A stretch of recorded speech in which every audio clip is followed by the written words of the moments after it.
Hello! What we have to check out today is this beautifully disassembled pen. And I was happy to get this pen just so I can join the club of people that get to say its name and have fun doing it. This is the Leonardo Officina Italiana. 100% Italiana. 100% Italian. Made. So, I have it here disassembled in front of you.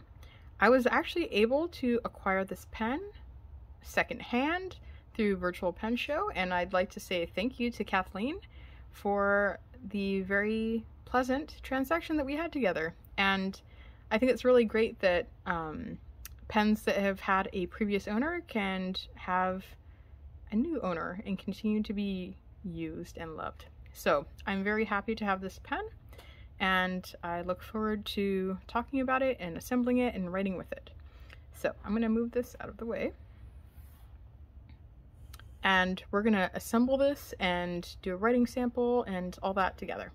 So this is the Momento Zero model with a steel fine Jowo nib, and the coloring is the green-blue Iride. So this is completely, well, now this is completely disassembled. So the only thing I've done so far is, since it's a new to me pen, and I believe a new pen, I went ahead and flushed the nib and the cartridge converter with clean water before I disassembled it. So this is a Jowo nib unit. It's the number 6 nib, and it's a fine nib. It's the unit that you can screw in and out also. So this was really important to me in getting this pen, because I look forward to getting some additional Jowo nibs that are the number 6 screw out unit, so that I can have this pen be a diverse instrument, so that I can have lots of different nibs to swap in and out. Certain units come with Jowo, the old ones come with Bach, and some of them are friction fit instead of the screw out units. So little homework will be needed for anyone who might be interested in that. My understanding is the old Leonardo's Mementos were Bach, and the new ones are Jowo. And furthermore, after, I think it was April of 2021, is when they switched to the Jowo units that screw it in and out on the Momento Zeros with the steel nibs. And very often the ones with the gold nibs, those are friction fit, with the exception of the Momento Zero Grandes 2.0s. So that's the information that I was able to acquire. Check the accuracy before you make an investment in that direction, but hopefully I got that all straight. So with reassembling it, so this nib unit, you want to be holding it like this, and when you screw it in and out, you want to move the grip section, not the nib. That's more secure so that you don't do any damage. So you want to make sure that your index finger and your thumb are holding that tightly and snugly so that they're together, and you want as little mobility as possible with the actual nib itself when you're handling it, so that no damage is done. You don't want to mess up the tines or misalign the nib with the feed. So once that's nice and snug, again, nothing should be over tightened, just nice and tight, and you leave it at that. Next, the cartridge converter. So this is a proprietary Leonardo one, and it actually has threads right here that you can see. So this actually threads in to the unit instead of just being a friction fit. Again, tighten but don't over tighten. And then the piston is operated here, which you'll see when we put the next piece on is seen and operated through the blind cap. So this is the body of the pen. Threads on beautifully. Everything feels very well made. And then this is the blind cap. That's plastic to metal also. That sounds not as nice as this one maybe, but they both feel really good. And then finally the cap. There we are. So I really like this design a lot. The Momento Zero size is a favorite for me, as far as it has some girth to it, but it's not too large in the hand, and it feels very comfortable, though I haven't done any writing with it yet. I like the overall shape. I like the bands, that they're very simple. I really like the point at the end of the finials and front and back there on the cap and on the back, and I think this clip is really nice. It has the little wheel on there.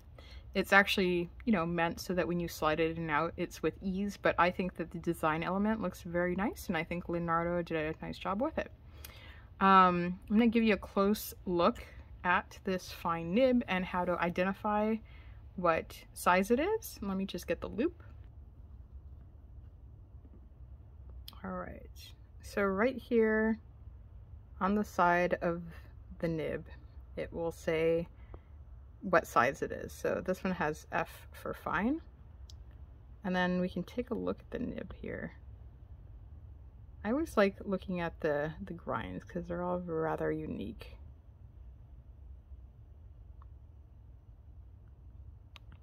And the feed.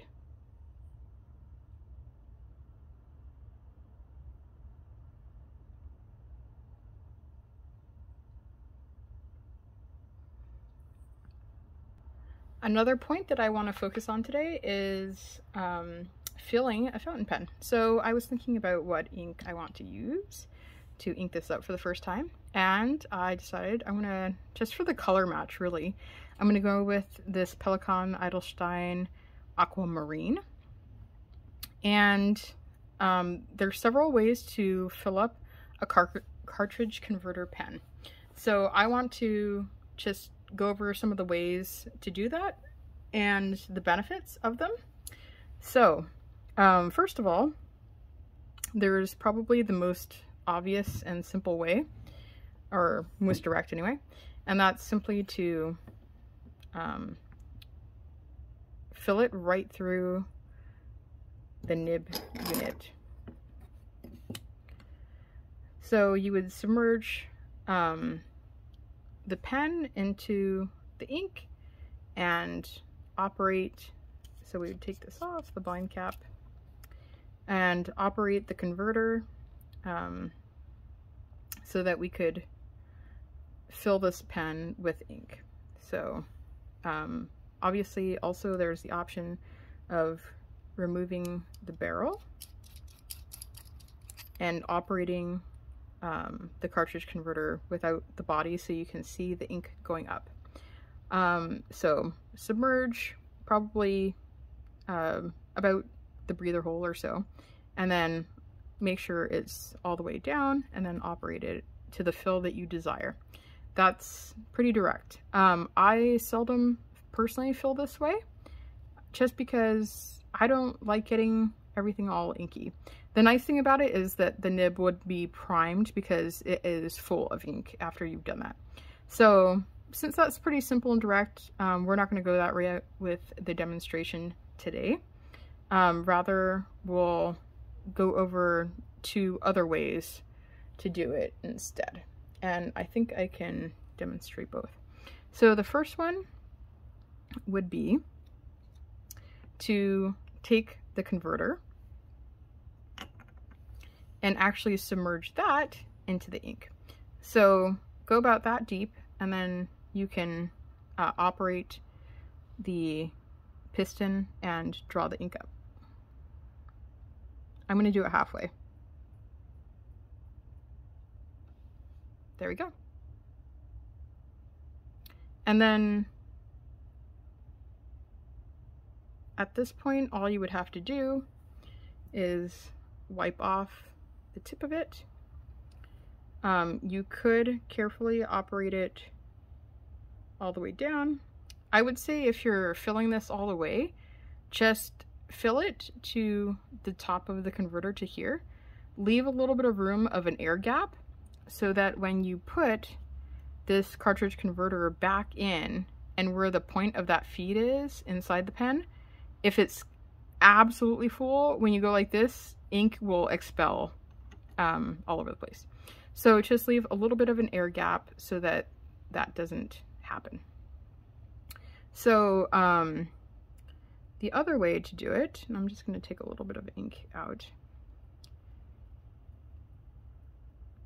for this demonstration. The other way to do it is to use a syringe, and I do this frequently. Although honestly, doing it from the cartridge converter is probably the simplest, cleanest way to do it, because you don't get anything dirty in the process. You don't get the nib dirty, you don't get a syringe dirty. If you do it correctly, you won't get your hands dirty or your pen. So I think that's very handy. But I'm going to show how to do it with a syringe too. So this is a spring syringe. Any kind would work really, but I just find this very easy to use. So bring the piston rod all the way down, and then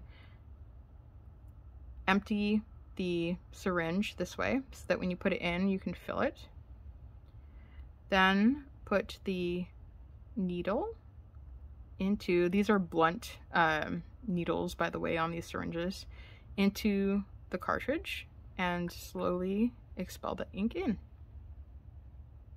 And again, you want to stop with a little bit of an air gap so that when you put this back onto the pen, it doesn't overfill and expel ink. Okay, so that's ready to go. Just twist this back on now. And we'll put the cap back on. And the blind cap. And the cap. And we will close this up before it gets spilled. Okay, so if you wait with time, this feed will get primed by itself with the ink that is now filled in the cartridge converter. If you want to be able to write right away and you don't want to wait, then you can do what's called priming the feed. So that is simply slowly expelling some of the ink. I'll actually open this so you can see what's going on. Slowly expelling some of the ink that's in the converter by operating the piston out into the nib. So you want to be carefully watching the nib, because right through the breather hole there, you'll right here, you'll see ink starting to flow out, and you don't want to drip ink all over the place. So you just want to put out enough to prime it, and then we'll actually operate it in the opposite direction again to draw it back in. So I'll go ahead and do that. I can see ink starting to flow and pool, and I think that's enough. So now I'm going to draw it back in, and hopefully that will have done the trick.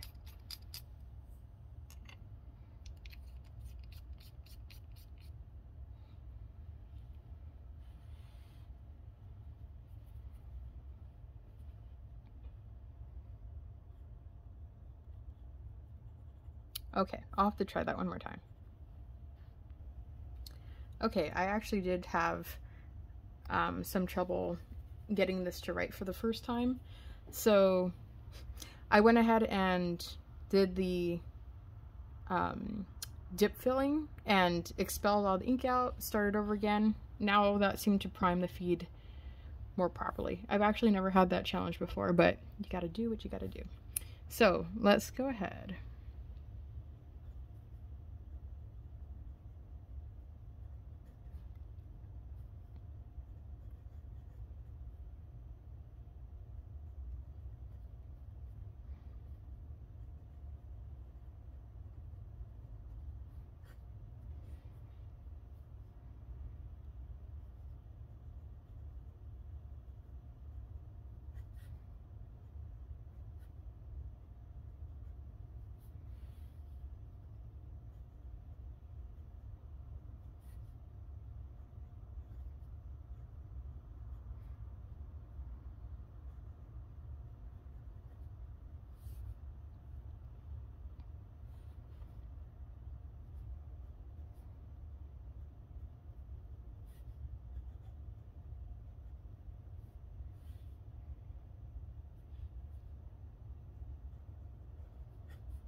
Very good, very smooth, very, I'd say moderate ink flow. I wouldn't really call this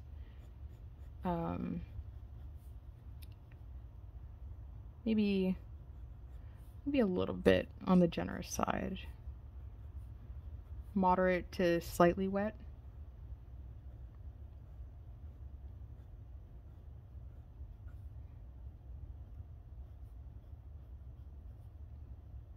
It's responsive as far as you put a little bit of pressure down and more ink will expel. So that's nice.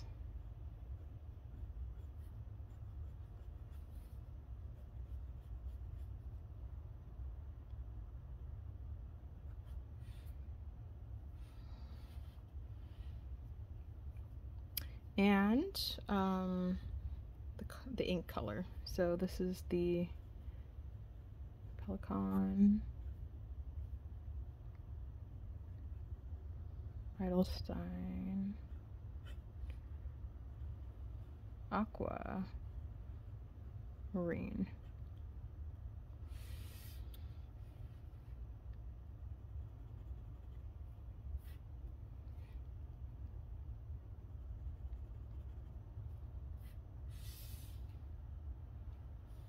All right, there it is.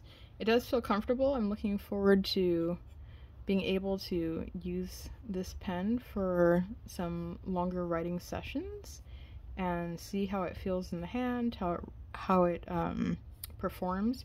This is a plastic feed, but it seems to be keeping up well. So yeah, very smooth, very, very smooth nib. So I'll do a review probably of this pen sometime in the future with more feedback on how it has performed and probably some new nibs. And but for now, you might want to take a close-up look of the resin. It's very nice. It actually looks a lot